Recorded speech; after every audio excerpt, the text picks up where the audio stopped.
We know her name and her work. We know her influence on icons like Oprah, Toni Morrison, and Queen Latifah. But what we don't know is her secret connection to New Orleans hoodoo. In the early 20th century, Father George Sims was a charismatic preacher in New Orleans. Known both by his powerful sermons and for his curses, Father Sims was a conjure man. He could curse anyone and make it stick, but he could also remove curses. This earned him the nickname the Frizzly Rooster. Frizzled chickens had feathers that grew backwards. Many people kept them because these chickens were believed to have the power to scratch up any hexes in their yard. A woman once approached Father Sims after one of his sermons.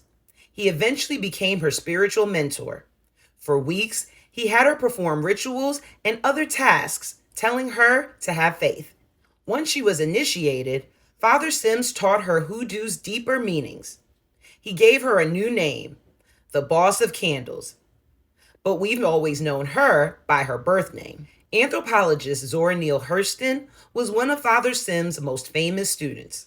She wrote about him in her influential book on folk culture, Mules and Men. Hurston's depth of documentation reminds us of the importance of Black archival practices, especially for Afro-diasporic spiritualities and narratives that anti-Black historians want to erase. Spiritualists like Father Sims and Hurston served as faith leaders and cultural preservers, dedicating themselves to their calling and passing on their teachings. How are we preserving our ancestors' wisdom? Preservation keeps our ancestors alive while adding to the liberation blueprint we're passing down to future generations. We all know schools aren't teaching Black history correctly. That's why PushBlack is so important.